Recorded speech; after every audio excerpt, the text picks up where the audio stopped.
Welcome to The Art of Medicine, the program that explores the arts, business, and clinical aspects of the practice of medicine. I'm your host, Dr. Andrew Wilner. Today, I'd like to welcome Dr. Claire Unis.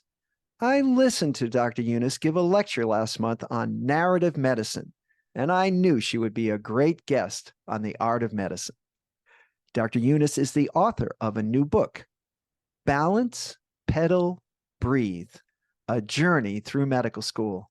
I just finished reading the book, in fact, yesterday, and it's beautifully written. I've also got a few questions and comments. I'm so pleased that Dr. Unis is here today to discuss it. I'd like to mention that The Art of Medicine is available on YouTube as a video and on all major podcast players. If this is the first time you're watching or listening, thank you. And I guarantee you will not regret the next 30 minutes or so we spend together. If you've been here before, you know I select only the most interesting guests. And now, before we get started, I'd like to thank our sponsor, locumstory.com. Maybe you're curious about locums and how it might fit into your career story. But do you know all the different reasons physicians choose locums and how it works for them?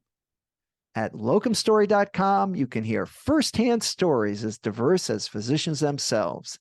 There's not one solution for everyone. The variety of opportunities might surprise you. Locum Story is an unbiased educational resource. It has tools that let you explore trends in your specialty and compare different locums agencies. There's even a simple quiz to see if locums is right for you. Do your own research at locumstory.com. It's easy. All right, and now to my guest, Dr. Claire Unis. Welcome, Claire. Thank you so much for having me. It's delightful to be here. Oh, yeah. Well, I love having physician authors on my program. I'm a physician author myself. I'm interested in work-life balance, which has been a challenge for me, and I know for you after reading the book.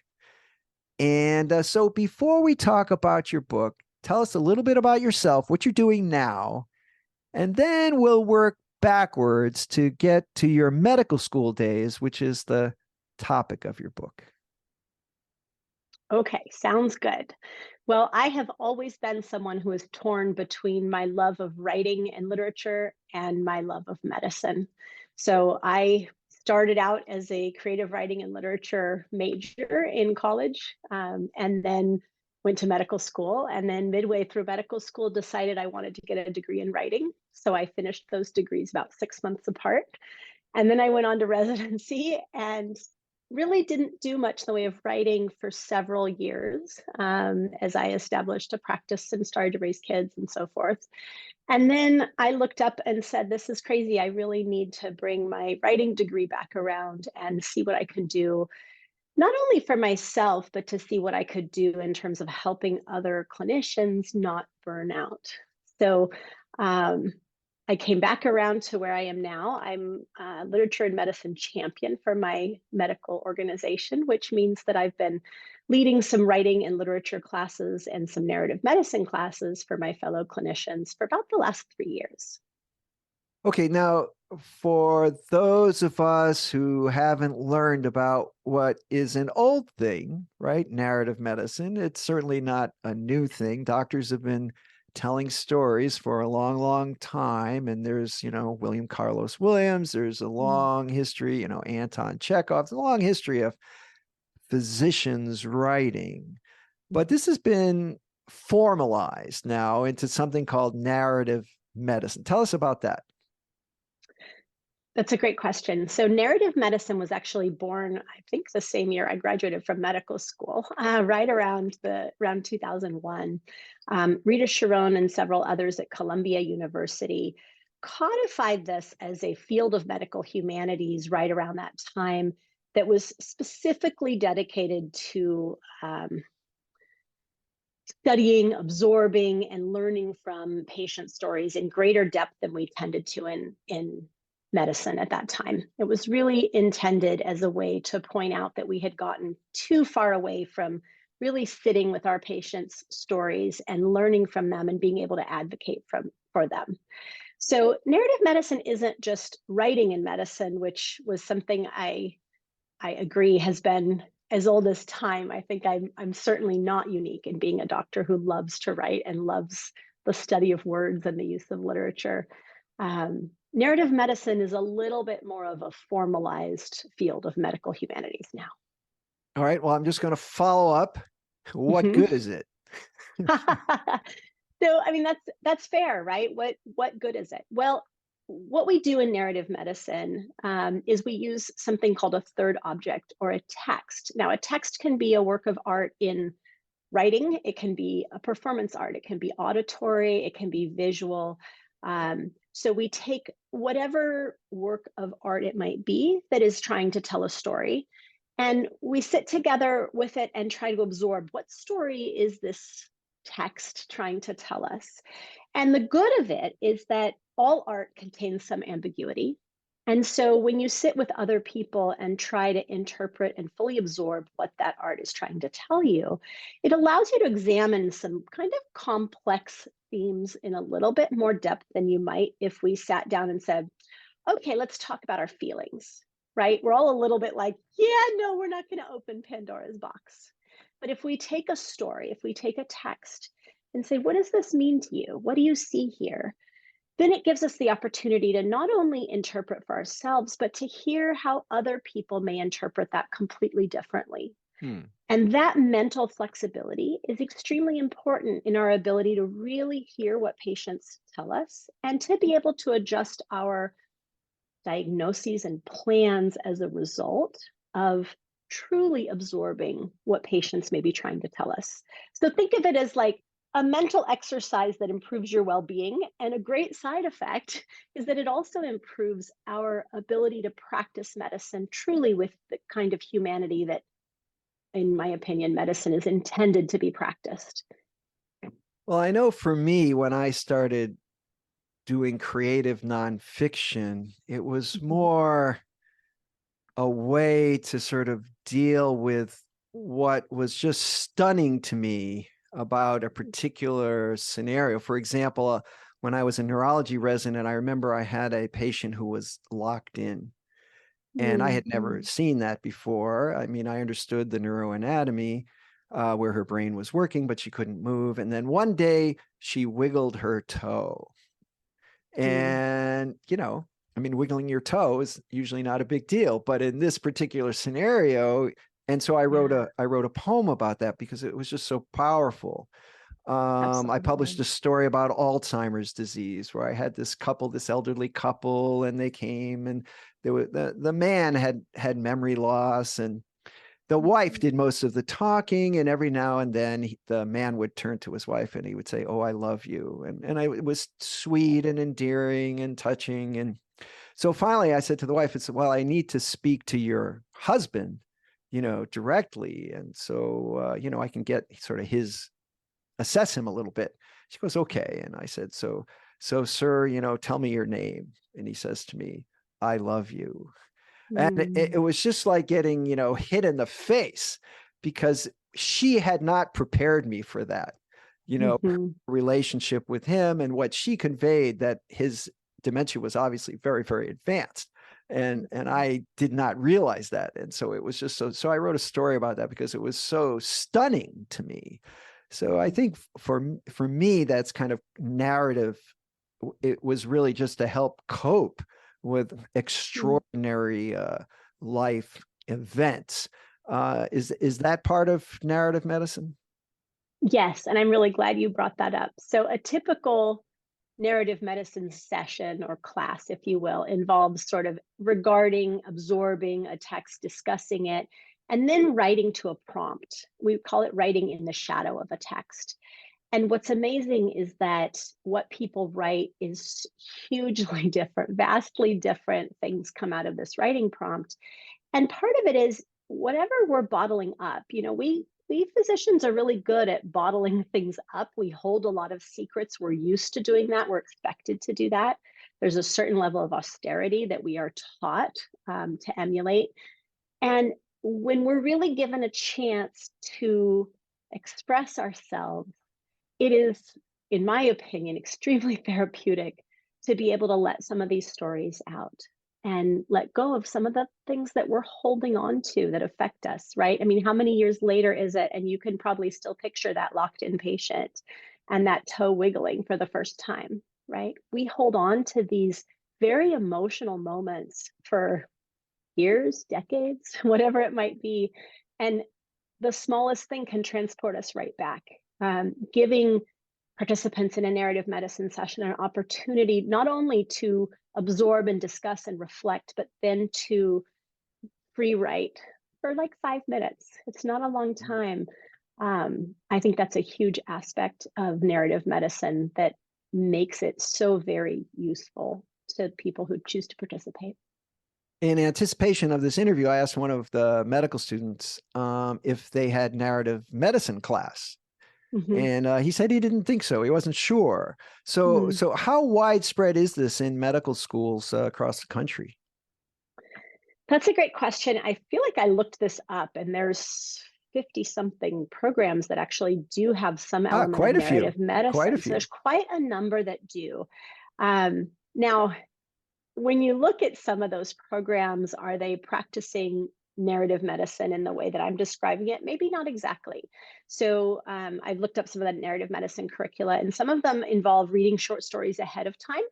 So people can come ready to discuss the story. They've had a little bit more time to absorb it in advance. And many of them are using just written, so just short stories, or maybe poetry and short stories in terms of their texts for interpretation. So they're using narrative in more of the written form. Um, but as I was researching for the Grand Rounds and for the presentation that you saw on Doctors on Social Media, I also found that there were examples like at Yale University where they were taking medical students to a museum and looking at 18th and 19th century artwork and asking students to describe what they saw there. And the idea behind that is that as students were asked to describe something unfamiliar, they actually were able to hone their perception and hone their description in a way that was not truly medical, but allowed them then to translate that into their description of, for example, lesions in dermatology. It was a dermatologist who pioneered that. Hmm. So it can be used in many different ways, but it can also be morphed into programs that are various forms of something similar. I think that some of these medical school programs do not involve necessarily the prompted writing aspect of it. I know when I was in medical school, we had a medical humanities course that was, reading the classics. We were reading, Oliver Sacks. We were reading William Carlos Williams, the classic stories by physicians, almost all white men at the time. Um, but they were wonderful centerpieces for discussion about various aspects of medicine for us as medical students before we really had clinical experience. I think in your footnotes you mention Richard Selzer. Yes. He wrote Confessions of a Knife and many other things. I got to meet Mm-hmm. Dr. Selzer when I was an undergraduate at Yale. He was Yes. brought in to one of our writing classes Mm-hmm. to speak. So Oh, I got to meet him and stay in touch with him a little bit. But he became widely popular. Sort of, I think he was before, he preceded Oliver Sacks in terms of as a writer. And it was unusual for a surgeon at that time in particular, I think, to sort of come out as a writer. But he was a very, very strong intellect. I think we'll put it that way. I mean, a very thoughtful, introspective guy. And if you knew him, it wasn't surprising. He wrote his autobiography, Down from Troy, which I read, which was pretty amazing, which allows me to seg into your memoir. So I think, about medical school, and it's very personal. I think you didn't pull any punches about what you felt and what you didn't feel and wanted to feel at that time. And so how does one decide even to write a memoir, and kind of, because it is usually, I don't know, my vision of memoirs, it's some, 99-year-old person that wants to get their life down on paper before they're gone. But so they, for posterity. But this is relatively early in your career, I would say.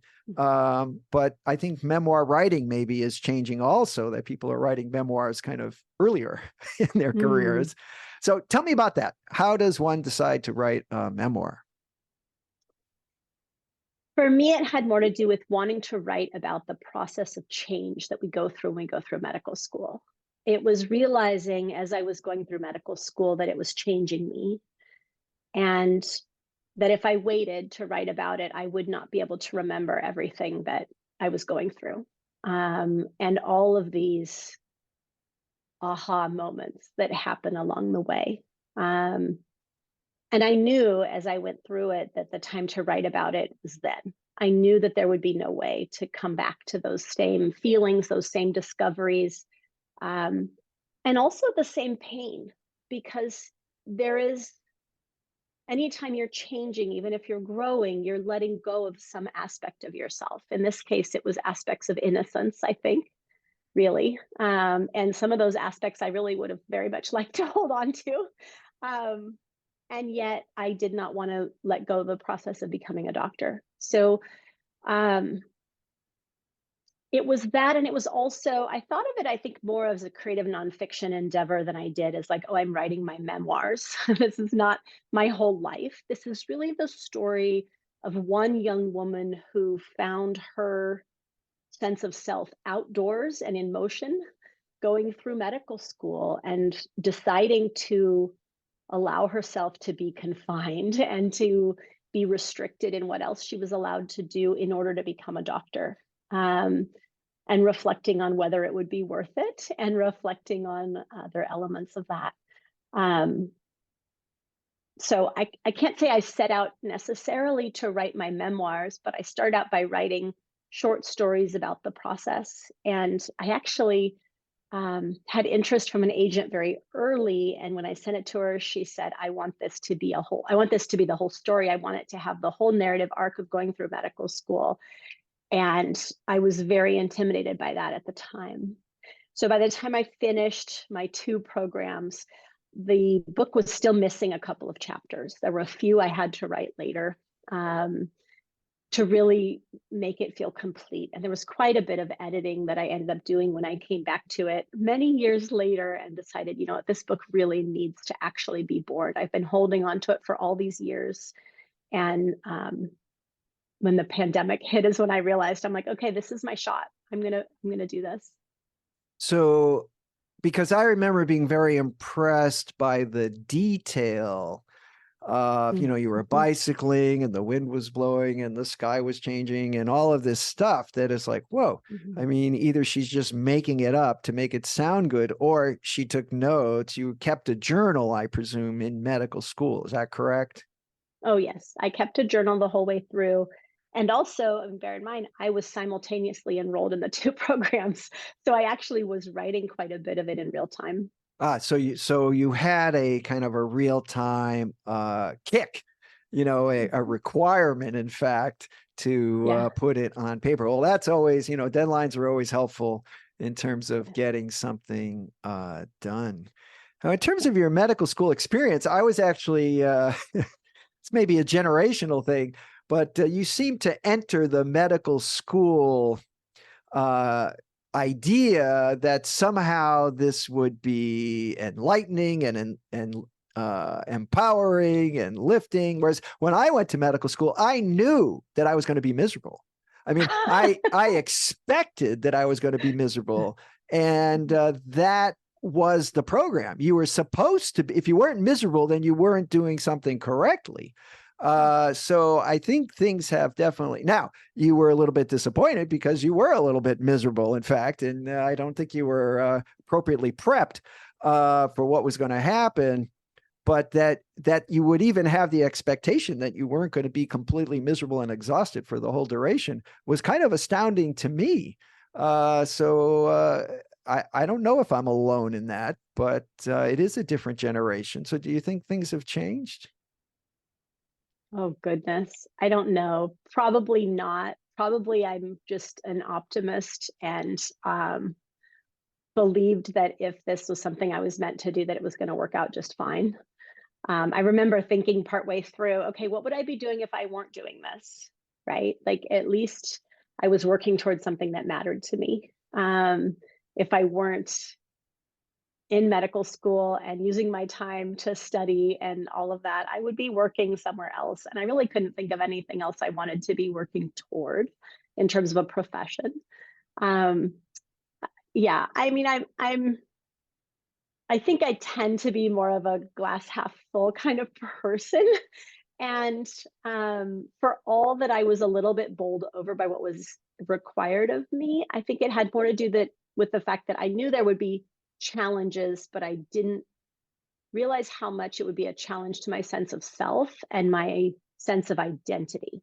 So I think the part that you read about in the book that I'm really resisting is um, a little more of that kind of spiritual contemplation of, is it fair to just offer myself up and let myself be changed by by these experiences? Is that really what I want? Yeah, I don't know if that explains All it. I right. think it was just that So the challenges were different than what I expected. you write that medicine chose you. What is how explain that? It's my way of saying that I felt a calling to practice medicine. There was nothing else that I felt so sure I wanted to do. I wanted to feel like I had something to offer other people. I wanted to not just be of use, but have my work have meaning. Um, yeah, I can't really, I've written a whole book about it, right? And I still can't put a finger on exactly how I came to decide I wanted to be a doctor, except that at some point it seemed like the obvious choice for me. And And it's an outgrowth of caring about every little creature and person that I came across, and also wanting to have some special skill I could offer other people. yeah, well, you had some interesting role models, right? Your father was a physician, right? A radiologist Yeah. who helped people. Mm-hmm. And I believe your mother was an artist. Is that correct? Yes. So they had sort of balance in terms Mm-hmm. of who you could go to for advice and obviously some inspiration.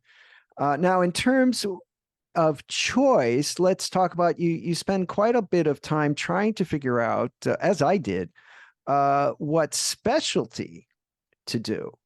I'm board certified in internal medicine and in neurology, and I did a fellowship in epilepsy, which is not what I would necessarily recommend to people, but that there was a growth sort of as I went through internal medicine, then I discovered neurology and then went in that direction. But when I started, I just wanted to learn everything. And that I couldn't do, I realized, although I was pretty naive there. I thought I could learn everything. And then I figured I couldn't learn everything. So what was the most interesting? And it turned out to be the brain and kind of went that way. But I know you wrestled quite a bit with, okay, there's all these different specialties, and on each rotation, you get pretty deep into it with your OBGYN, delivering babies and, all these surgery and pulling drains and waking up at 4 a.m. and bicycling to work. So eventually, if I recall correctly, you settled on pediatrics. Is that right? That is correct. Yeah. Yeah. And, in my experience, pediatricians are always optimistic, nice people. I think, right? I mean, if you ever met a nasty pediatrician, it just seems impossible, right? So how did you find pediatrics? So pediatrics was my first clinical rotation, and I really enjoyed it. I loved it. I did well on it. And then I just sort of discounted it because it was just because it was my first rotation. And so it took me a little while to come back around to it. Now, bear in mind, I at this point had already been a camp counselor for a couple of summers. I had taught skiing to children for a couple of winters. I'd spent a lot of time with and enjoying children. Um, And yet there was a part of me that rebelled against the idea of becoming a pediatrician because it seemed so predictable for a young woman to go into pediatrics, right? So I sort of rebelled throughout my whole life. I rebelled against being pigeonholed into any one identity, obviously, right? I couldn't just be a doctor. I couldn't just be a writer. I got to be able to straddle everything. Um, and so I think there was a part of me that just sort of rebelled against being typecast as a pediatrician. And so I really felt like I had to try on these other specialties for size. Um, and yet I came back around to it. And a lot of that had to do with the creativity that you have to use in pediatrics, with the ability you need to adjust to the age and developmental stage of each of your patients, which is hugely varying in pediatrics. Sure. And the delightful aspect of it is that there's an element of play also involved in my workday every day. So, it actually is a very natural fit for me. The fact that it took me a while to come around to it had more to do with my own internal rebellion than anything else. Do you have one of those little teddy bears on your stethoscope? I do not. I have a sparkly unicorn on my stethoscope. Okay. All right. Well, this guy, adult internists usually don't do that. And well, I think so. Who should read the book? I wrote this book. Well, I intended the book for a really wide audience. I think anyone who wants to know what it's like to become a doctor would benefit from reading the book. And I wrote it honestly with my friends who I'd known the year before I went to medical school in mind. So before I went to medical school, I took a year off from undergrad. I lived in Mammoth Lakes. I worked as a waitress and a ski instructor and did absolutely nothing academic or that would get me into medical school, which is why it was surprising when I got in. But when I would think, especially those first couple of years, I'd think about how strange my experience was compared to the year that I had taken off. Partly, I think my audience that I had in mind were people who had no interest in going to medical school at all. Now, when you write a book about going to medical school, though, everyone says, oh, this would be perfect for the person that I know who's going to go to medical school or who wants to be a doctor. And I do think that is a natural audience for the book. I hope I succeeded in writing it in a way that it's accessible for people who don't have experience with medicine and aren't sure if they would even want to. Because a lot of what I did in the book, as you know, because you read it, is I interwove my experiences in medicine with experiences completely outside of medicine that had nothing to do with it. And that was a very intentional, but it was also the fun of writing it, is relating very disparate experiences to one another. Yes, and I'll comment, I think it's beautifully written, and it's written, you can see that the author, being you, is paying attention to metaphor. And, when you're talking about, well, like the title, right? The title is about bicycling. And you got a lot out of bicycling, long distance bicycling, and bicycling with your friends, and the lessons learned. When you start at one point, you got to get from point A to point B, just like medical school. You have to start at the beginning and you have to finish, and there are challenges along the way, flat tires and water bottle goes empty and traffic. And so, but I could see that it's like, oh, you're not just sort of writing the first thing that came to your mind. That was very clear in writing the book. And that's why I say it's so beautifully written. So I think it's a lot easier to digest than The House of God, for example, which you wouldn't necessarily recommend to potential residents. But I think, and this is, well, I think it's written from a woman's point of view.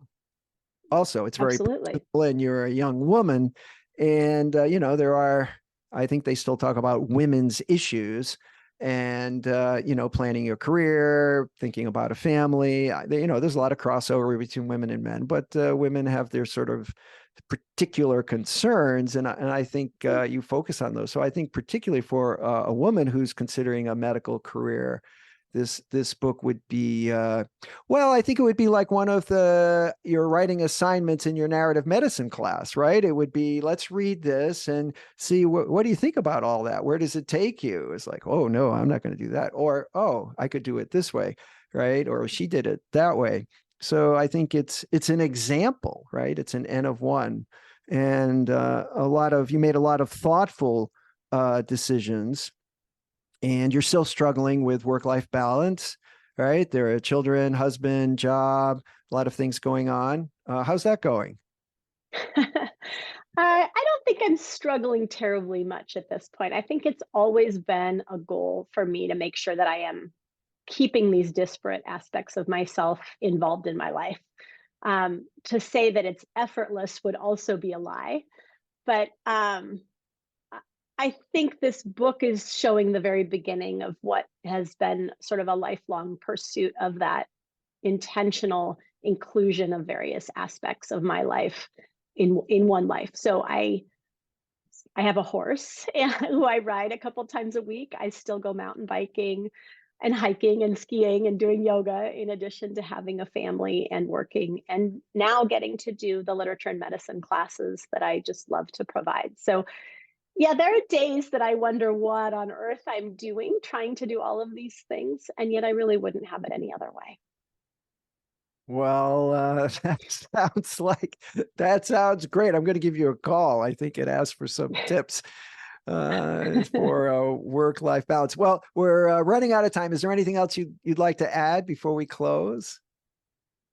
No, I really enjoyed talking to you. Thank you for bringing up the book.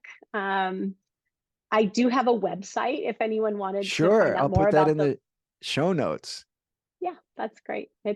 Yeah, sounds good. Thank you very much for having me on the show. Well, I'd like to thank my guest, Dr. Claire Unis, for appearing on The Art of Medicine. Before we close, I'd like to give another thanks to our sponsor, locumstory.com, a resource where providers can get real, unbiased answers about locum tenens. I'm Dr. Andrew Wilner. See you next time. This program is hosted, edited, and produced by Andrew Wilner, MD, FACP, FAAN. Guests receive no financial compensation for their appearance on The Art of Medicine. Andrew Wilner, MD, is Associate Professor of Neurology at the University of Tennessee Health Science Center, Memphis, Tennessee. Views, thoughts, and opinions expressed on this program belong solely to Dr. Wilner and his guests, and not necessarily to their employers, organizations, or other group or individual. While this program intends to be informative, it is meant for entertainment purposes only. The Art of Medicine does not offer professional financial, legal, or medical advice. Dr. Wilner and his guests assume no responsibility or liability for any damages, financial or otherwise, that arise in connection with consuming this program's content. Thanks for watching. For more episodes of The Art of Medicine, please subscribe. www.andrewwilner.com